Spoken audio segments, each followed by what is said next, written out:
Bonjour à tous. Je suis heureux de me présenter devant vous dans cette merveilleuse conférence pour partager avec chacun de vous ce qui se fait aux éditions Presse biblique africaine. C'est un grand honneur pour moi de recevoir cette invitation de MAI. MAI qui a été pour nous aux éditions PBA comme un mentor, un coach, et qui a tout le mérite, je crois, des résultats qui se font aujourd'hui avec cette maison d'édition. Avant de parler un peu de ce sujet, de ce thème qui est affiché, je voudrais d'abord parler brièvement des éditions Presse biblique africaine pour vous permettre de nous connaître mieux. Je ne suis pas très fort en histoire, mais je vais essayer quand même de rappeler les grandes lignes de notre histoire aux éditions Presse biblique africaine. Vous serez peut-être surpris de connaître celui que Dieu a utilisé pour commencer cette œuvre en milieu universitaire en Afrique francophone. C'est Dr Andreas Solomon qui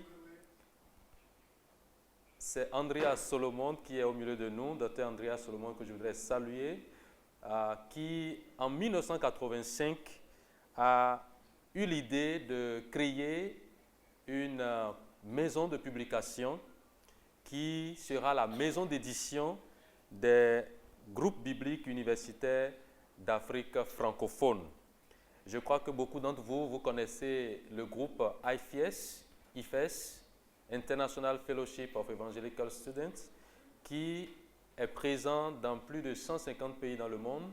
Et en Afrique francophone, nous couvrons 19 pays francophones, donc disons presque la totalité donc, des pays francophones.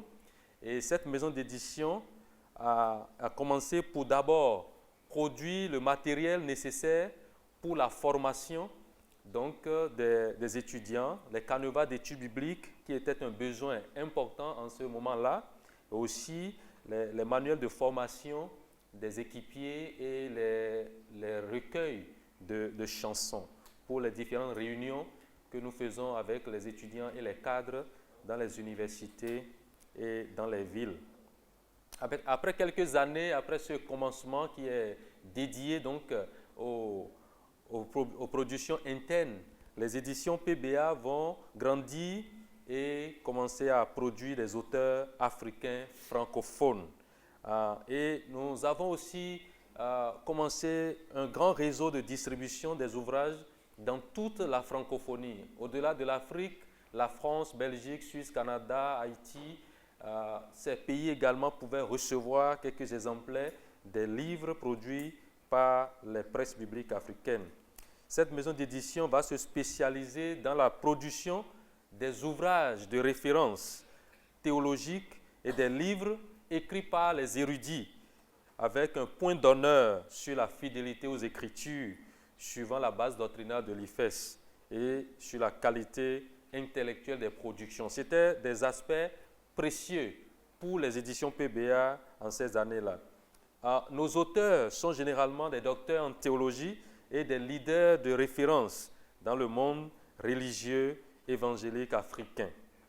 En 2017, il s'est passé quelque chose qui est heureux. Le responsable de cette maison d'édition, qui est Dr Daniel Bourdané, va accéder à un leadership mondial, et son départ, peut-être qui n'était pas préparé, qui n'était pas pensé, va causer un certain nombre de difficultés à cette maison d'édition, parce qu'il va partir et la relève donc, va se mettre en place après une période de transition qui a été un peu difficile pour la maison d'édition. Nous avons connu aussi la crise en Côte d'Ivoire, le personnel qui est parti, beaucoup de livres sont perdus ou volés, et nous avons aussi connu un transfert du siège au Bénin, à Cotonou, le siège étant en Côte d'Ivoire auparavant. C'est en ce moment-là qu'une nouvelle équipe va se mettre en place. Une nouvelle équipe dont je suis l'un, des personnes qui ont été appelées à rejoindre l'équipe. Moi, je l'ai rejoint en 2008 et depuis ce moment, je suis resté dans cette maison d'édition. Cette renaissance donc de la maison d'édition a été sous le leadership de Dr Augustin Aouga, qui a succédé à Daniel Bourdané, à la tête donc des groupes bibliques universitaires d'Afrique francophone. Et je crois qu'Augustin a participé la dernière fois à la rencontre de Litchworth. Et je veux aussi vous annoncer que Dr Augustin a pris donc, sa retraite à la tête des GBU d'Afrique francophone en août dernier et a été remplacé par un autre ouvrier, Dr Klingan Garial, qui est tchadien. À ce jour, je voudrais aussi parler de nos productions parce que 85, après 2007, maintenant, nous sommes dans une autre phase. Les presses bibliques africaines ont continué à fonctionner après cette renaissance parce que lorsqu'on a transféré le siège au Bénin avec une nouvelle équipe, avec une nouvelle vision, nous avons repris le travail à zéro et c'était un peu difficile parce qu'il fallait rechercher les livres perdus, où il fallait chercher des contrats qu'on ne sait plus où ça se trouve, des ordinateurs saccagés, des stocks de livres perdus. Il faut tout reprendre à zéro. Et je me rappelle, à peine on avait 5 ou 6 titres qui ont survécu à ce naufrage.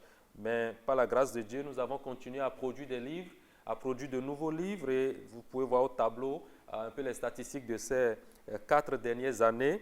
Nous avons fait 9 titres en 2016, et 10 titres en 2017, 10 autres titres en 2018. Et cette année, nous avons 11 titres qui sont publiés par notre maison d'édition. Et en tout, nous avons 64 auteurs déjà publiés, dont 12 femmes. Quelle est donc la vision de cette maison d'édition, cette nouvelle vision sur laquelle nous travaillons aujourd'hui pour le Seigneur? C'est transformer le lectorat francophone par la littérature chrétienne de qualité produite par les Africains. Nous voulons transformer, nous ne voulons pas remplir la tête des lecteurs, nous ne voulons pas bourrer la tête des lecteurs, mais nous voulons transformer la vie des lecteurs. D'où la nécessité de leur offrir des livres qui conviennent à leurs besoins et non de leur diffuser juste ce qui est disponible. Mais pourquoi les auteurs africains? C'est là même notre différence, notre particularité. Les éditions Presse biblique africaine produisent que des auteurs africains. Parce que ces auteurs africains peuvent écrire à partir donc du contexte africain. Ils connaissent mieux que quiconque les réalités du contexte africain. Et ils peuvent utiliser des images et des exemples qui sont saisissables, compréhensibles par le lectorat africain.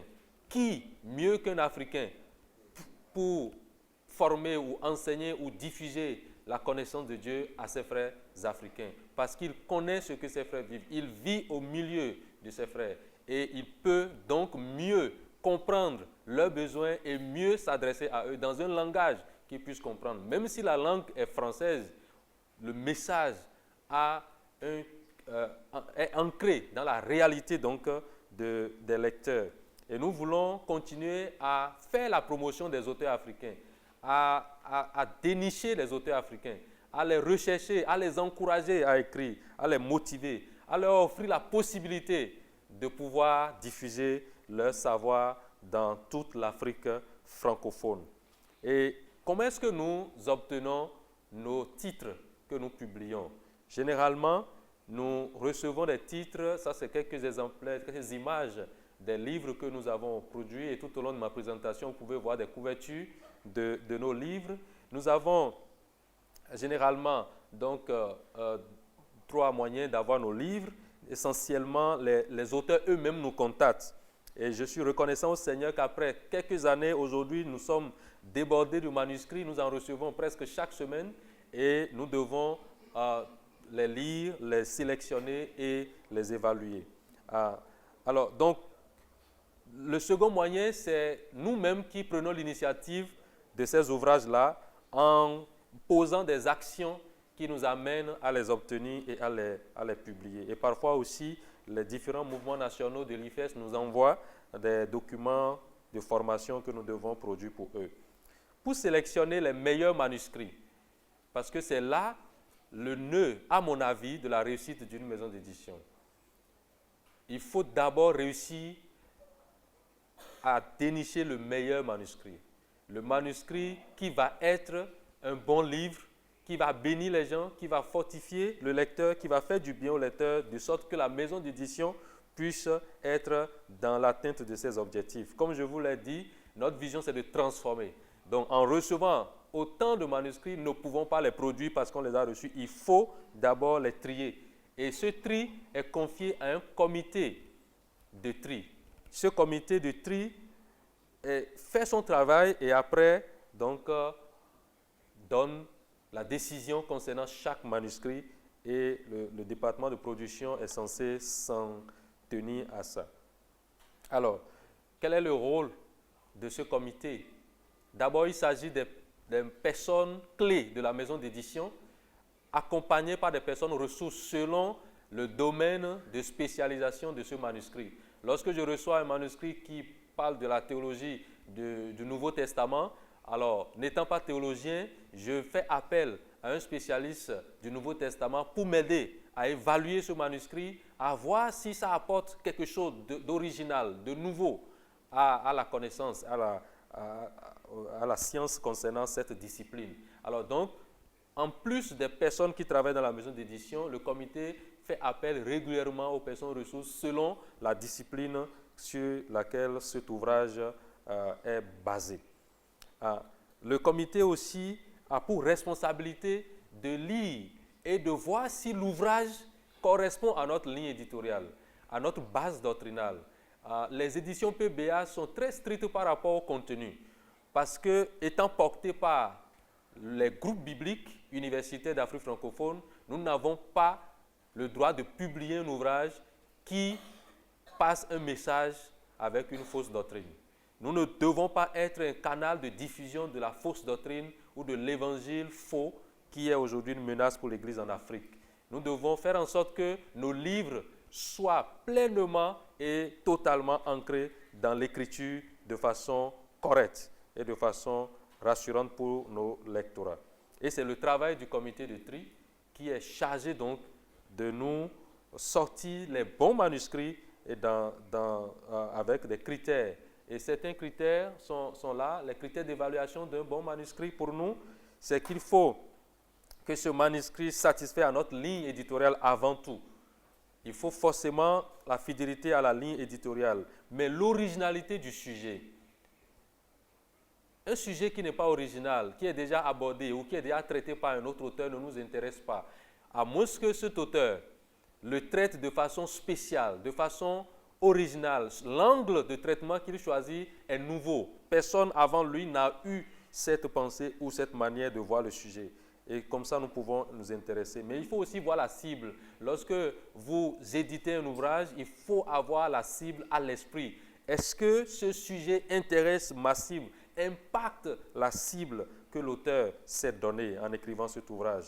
Nous voulons aussi faire attention au profil de l'auteur, ses compétences, sa moralité, son éthique de vie et aussi son influence. Il faut voir si cet auteur a de l'influence, si il a une bonne influence dans son environnement. Et je sais que dans cette salle, nous avons beaucoup d'auteurs qui ont une très bonne influence et une très bonne éthique, et c'est ça que nous devons faire valoir. La qualité de la rédaction aussi est importante. Lorsque nous trions les manuscrits, lorsque nous recherchons le meilleur manuscrit, nous voulons voir si l'auteur a pris le soin de faire son travail. C'est vrai que notre rôle, c'est aussi d'améliorer la qualité de la rédaction, d'améliorer la forme et le fond du document. Mais nous ne voulons pas recevoir un chiffon pour commencer le travail. Il faut quand même que ce travail soit présentable et potable. Et enfin, le potentiel du livre sur le marché.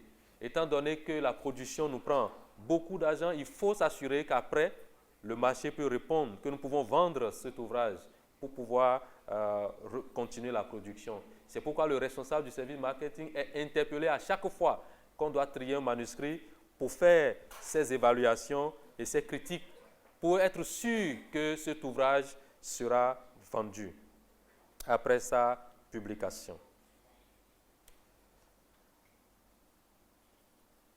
Nous avons aussi des manuscrits qui sont initiés par la maison d'édition. Ce n'est pas les auteurs qui nous contactent, mais c'est nous qui allons chercher les auteurs. C'est nous qui leur proposons ce qu'ils doivent nous écrire. C'est nous qui leur donnons un canevas d'écriture, une charpente, un TDR, un thème de référence, pour leur dire, voici, nous voulons des ouvrages sur tel sujet, nous voulons que ce soit écrit de telle manière, dans tel style de rédaction, dans tel langage, pour que nos lecteurs soient transformés. Et pour y arriver, nous avons une procédure. Et cette procédure nous permet de trouver les manuscrits que nous voulons pour nos lecteurs. Nous écoutons et nous tenons compte des besoins de nos lecteurs. Et parfois, nous le faisons avec toute la technologie que nous avons aujourd'hui de communiquer avec un grand nombre de personnes à la fois. Et nous pouvons faire des questionnaires, nous pouvons faire des sondages en ligne. Et nous considérons aussi l'actualité. L'actualité où ce qui se passe est nécessaire donc pour choisir ce que nous offrons à nos lecteurs. Lorsqu'il y a quelque chose qui se passe, qui devient un fait de société, qui devient un problème, alors une maison d'édition comme la nôtre doit répondre à ça en offrant des informations crédibles aux lecteurs qui leur permettent de savoir comment faire face à ce phénomène.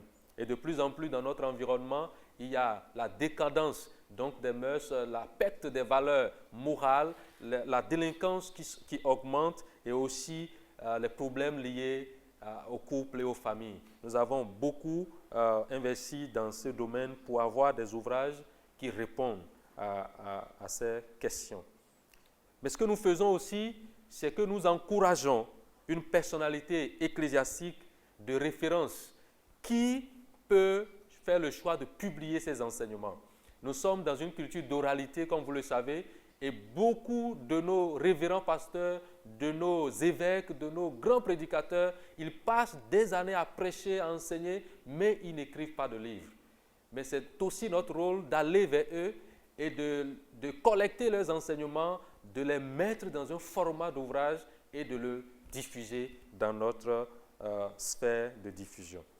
Et ça, nous le faisons, nous encourageons des auteurs à publier. Nous encourageons aussi des chercheurs, des théologiens à publier les travaux de leurs recherches. Lorsqu'ils font des recherches intéressantes et qu'ils soutiennent des thèses ou soutiennent des mémoires, nous leur demandons de bien vouloir publier ces travaux pour le rendre disponible au grand public dans un langage non scientifique, mais dans un langage pratique pour le corps de Christ. Et la dernière action que nous faisons pour trouver de bons manuscrits initiés par nous-mêmes, c'est essentiellement l'organisation des ateliers d'écriture. Nous avons organisé des ateliers d'écriture regroupant plusieurs pays. Nous sélectionnons des gens venant de différents pays et nous les regroupons dans un endroit comme un hôtel comme celui-ci pour qu'ils rédigent ensemble des ouvrages. Et avant de les faire venir, nous-mêmes en tant que maison d'édition, nous travaillons sur la charpente, sur les chapitres que nous voulons, sur l'enchaînement des chapitres et aussi les différents thèmes qu'il faut développer. Et nous ciblons les personnes capables, selon leur background, selon leur profil, de traiter ces genres de sujets et nous les invitons dans un atelier d'écriture. Et l'expérience, ces images que vous voyez, c'est des gens de Burkina Faso, du Bénin, du Togo, que nous avons réunis en novembre dernier à Cotonou pour notre dernier atelier d'écriture. Et 3 livres sont issus de cet atelier et le premier est déjà disponible, le deuxième est sous presse et le troisième, on est en train donc de faire les relectures de ces manuscrits issus de cet atelier. Alors, quels sont les différents axes sur lesquels nous travaillons dans notre maison d'édition? Et comme ça va ressembler à ce que chacun de vous faites dans vos maisons d'édition, mais c'est ce qu'on m'a demandé de partager avec vous, ce que nous faisons dans les différents compartiments de la maison d'édition. Ce n'est rien d'extraordinaire, de nouveau pour vous, mais je suis heureux de partager un peu sur notre maison d'édition. Qu'est-ce que nous faisons?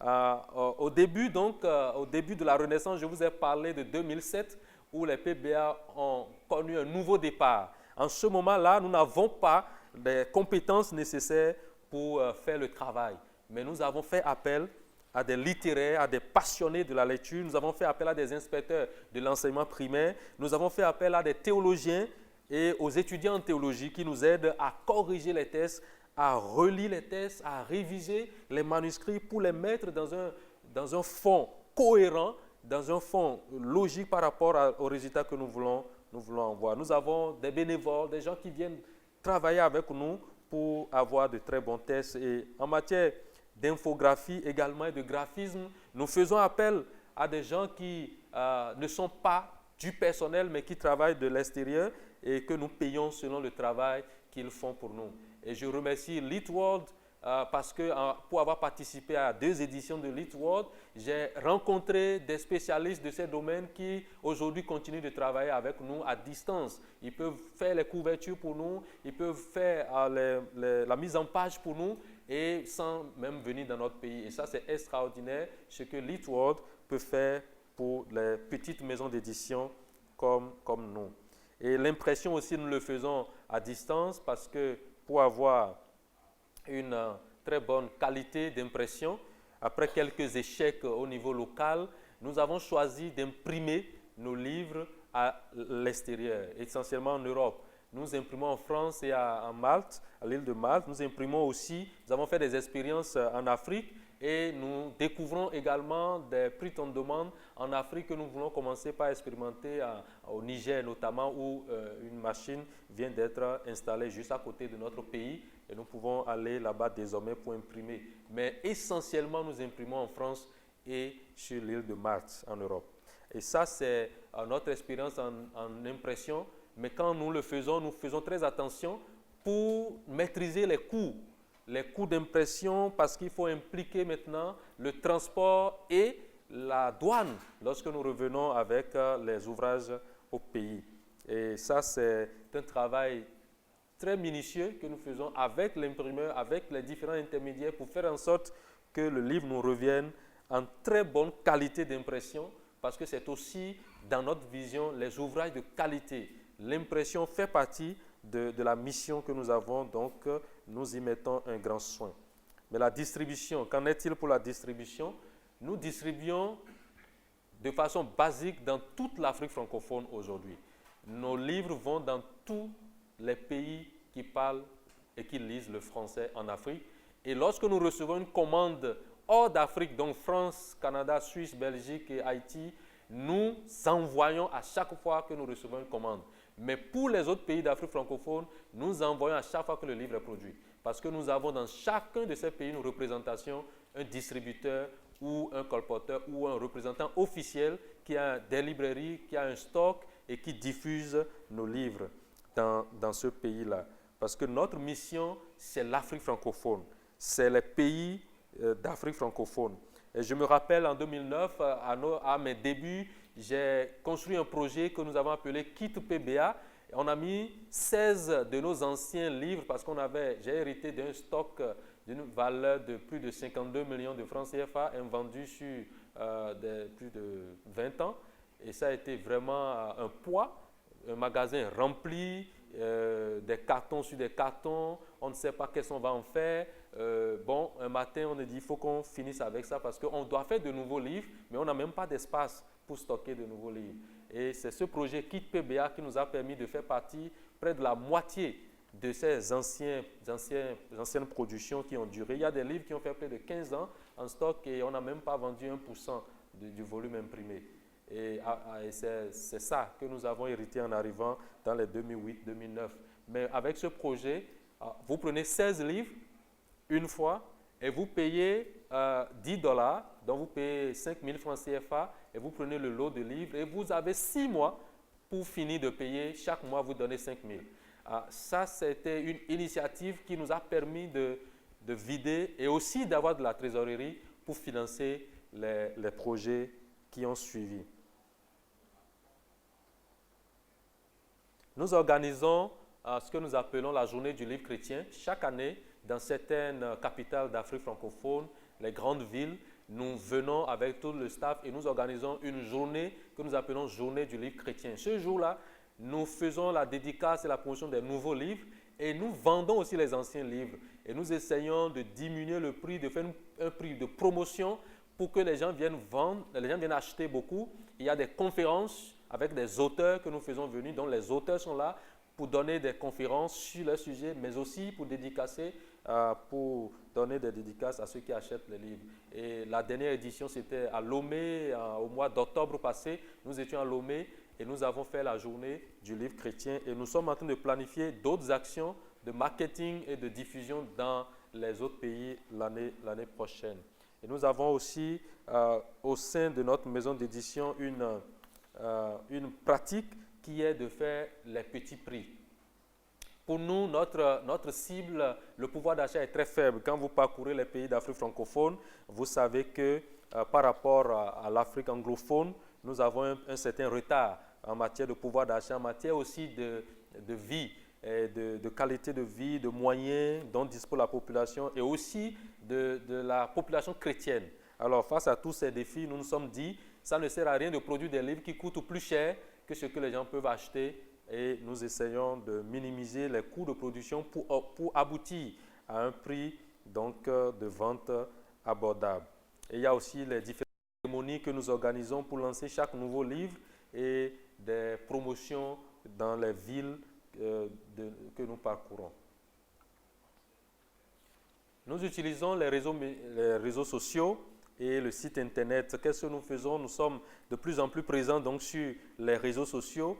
Les livres et les auteurs sont présentés aux internautes à chaque fois que les livres sont disponibles. Nous renseignons aussi nos lecteurs, nos internautes sur les différents points de vente et les adresses de nos représentants par pays. Ceux qui nous représentent dans chaque pays, nous diffusons leurs adresses, nous communiquons sur leur lieu de vente et nous communiquons aussi sur tous nos événements, toutes les promotions d'ouvrages que nous faisons et les lancements de livres que nous faisons sont en même temps diffusés sur les réseaux sociaux avec les photos, avec les auteurs, l'image des auteurs, l'image des conférences que nous faisons. Et cela permet à des gens de nous contacter, je veux tel livre, je veux acheter tel livre, ainsi de suite. Et les différents groupes WhatsApp que nous créons pour chaque livre, et ça permet d'interagir avec les auteurs. Les auteurs sont présents sur ces plateformes et ils répondent aux questions des lecteurs. Ah, j'ai lu ton livre, mais je pense ceci, et je voudrais ajouter ceci, j'aimerais discuter avec toi. Et parfois même les gens veulent rencontrer physiquement l'auteur, même s'il n'est pas de leur pays, parce que nous, nos auteurs sont dans toute l'Afrique francophone et parfois c'est difficile de les rencontrer, mais avec les WhatsApp et les Facebook, ils peuvent aujourd'hui discuter avec les lecteurs. Donc à ce niveau, notre service marketing et communication essaie de faire un peu plus, de découvrir les nouvelles manières de communiquer sur les réseaux sociaux, d'interagir avec les lecteurs et aussi de diffuser le catalogue, de le mettre à jour à chaque fois qu'un nouveau livre est là, on met à jour le catalogue. Parfois, nous changeons nos prix et on essaie de mettre à jour tout ça. Nous diffusons aussi notre lettre de nouvelles dans un système Mailchimp qui permet de toucher beaucoup de gens dans le monde. Et vous allez me demander, mais comment vous faites pour les finances? Parce qu'il faut bien qu'il y ait donc des finances pour soutenir tout ça. Je ne suis pas financier de formation, mais je veux rendre grâce à Dieu pour deux personnes qui m'ont personnellement aidé.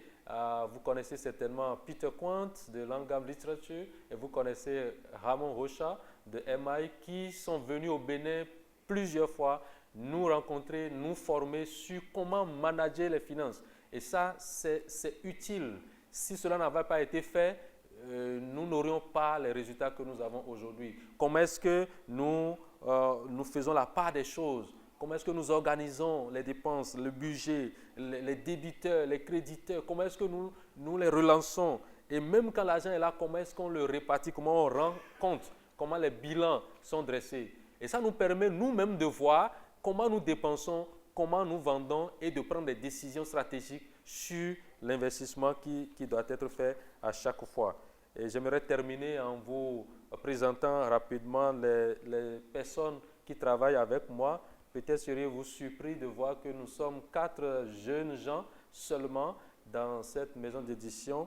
Et Karel, c'est elle, dans l'ordre, il y a d'abord Ephraim qui est le responsable des ventes. À côté d'Ephraim, vous avez Karel qui est la responsable du département marketing.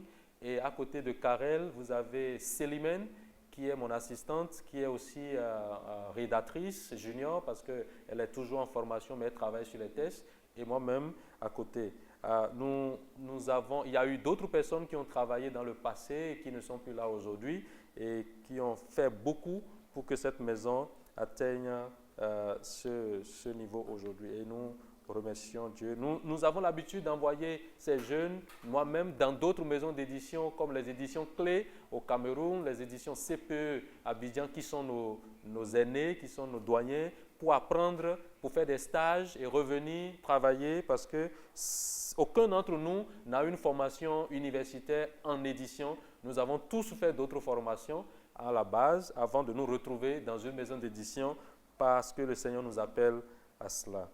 Et faire un clin d'œil également à nos partenaires, ça c'est mes collègues, Karel, Ephraim et Célimène, dont je parlais tout à l'heure. Mais je voudrais faire un clin d'œil à nos partenaires. En première ligne, MI qui nous forme, qui nous donne des formations, qui nous guide et qui nous met aussi en réseau, en contact avec d'autres personnes ressources qui peuvent nous aider.